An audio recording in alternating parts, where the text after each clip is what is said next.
Welcome. My name is Annabelle Dobson. I am an infection prevention and control practitioner.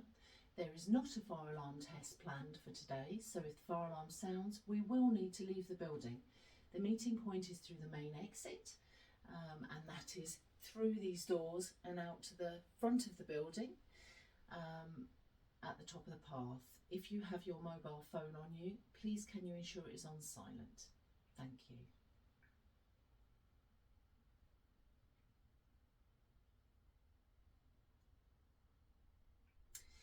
Thank you for completing your pre-session individual learning plan. To assist you with this session, I'm providing you with the session PowerPoint on green paper as requested, and the accompanying handout also on green paper.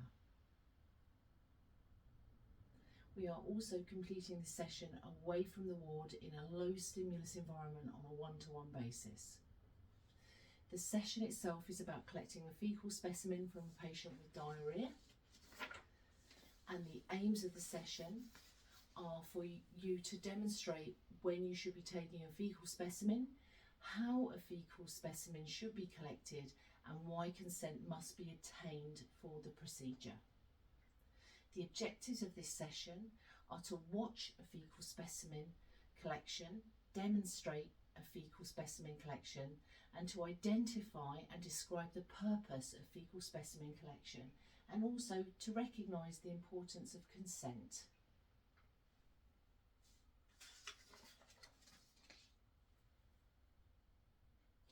When do you think we might want to collect a faecal specimen?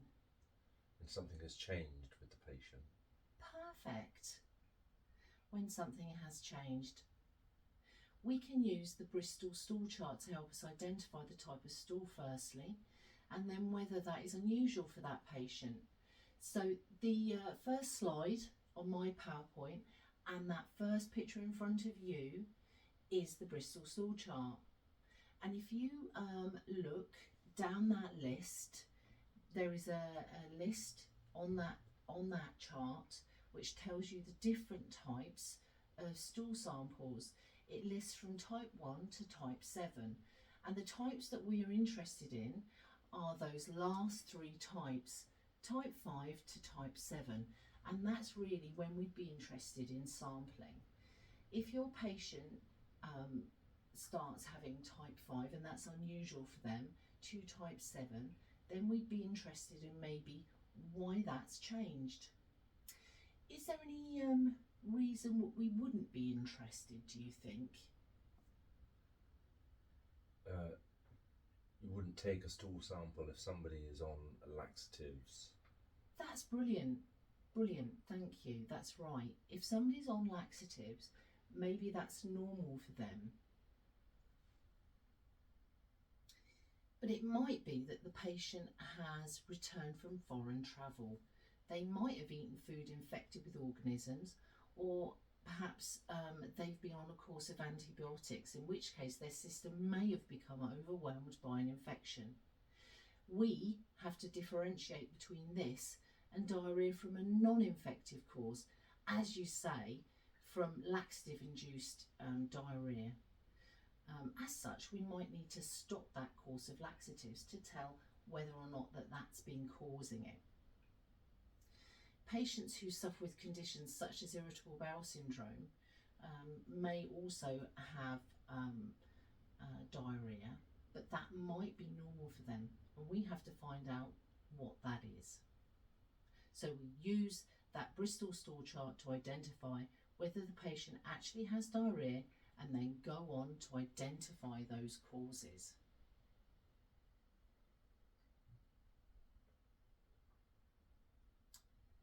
So I will now go on to demonstrate how to take a stool sample.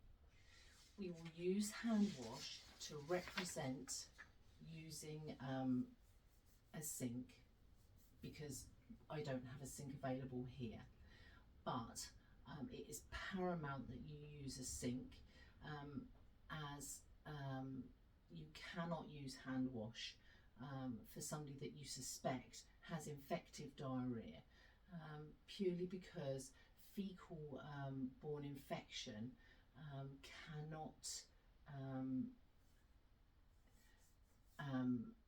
such as C. diff, using a hand wash is not effective against it. So we must use hand washing with soap and water, because it's actually the mechanical effects that are effective against it. So we will be washing our hands really well before and after the procedure. So washing our hands, donning an apron,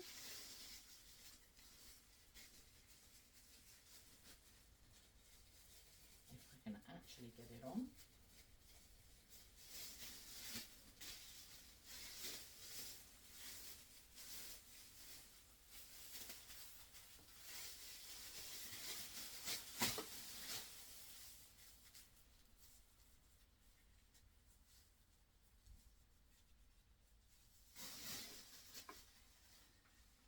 Putting our gloves on, and obviously we're just using porridge here as our simulation product. We want to use the spoon in the pot to fill the pot to a third full. Now you can take a sample this way, and you can also take a sample from a pad. But it's really important, if you're taking a sample from a pad, to make a note on the patient's path report that you have taken the sample from a pad, and that is why it is dry. Otherwise the path lab will throw the sample away and refuse to actually take the test, because they will think that that sample is from a stool type 1 or 2, and therefore will not want to do the test, because they will think there's nothing wrong with that sample, because it will be a dry sample. So as you can see, I'm putting that sample in there, and you can see it's a really wet sample, and that's exactly what the path lab want to see, because what they're looking for is something that doesn't adhere to the sides of the test. It's very wet. So when you've finished, you will take off your gloves, you will take off your apron, and you will put them in an orange bag .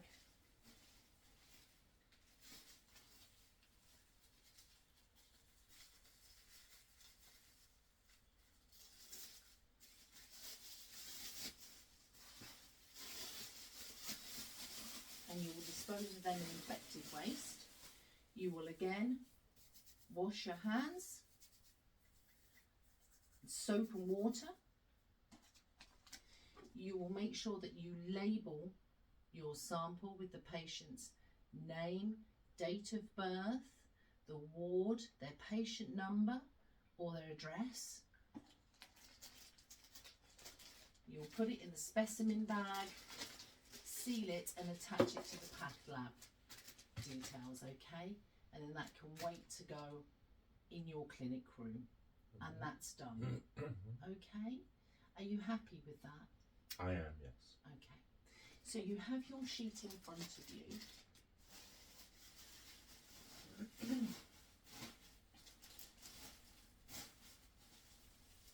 And I'm here. You can take your time and I will help you through it if you need to. Can I ask you to demonstrate to me how to do that? Okay, we begin by washing our hands. That's perfect. That's exactly the right thing to do. And donning an apron. It's always the hard bit.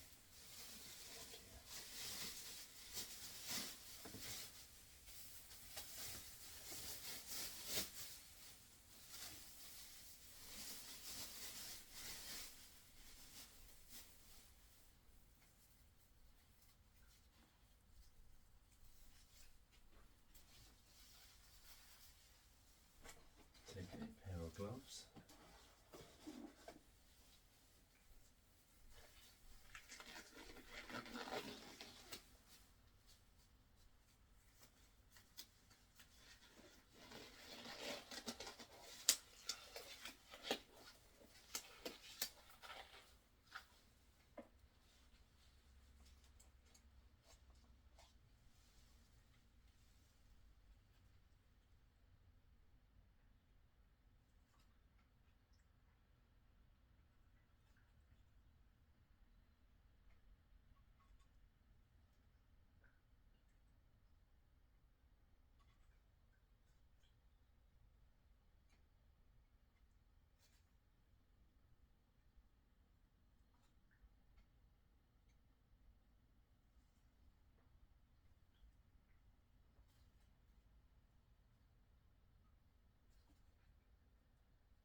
once I've written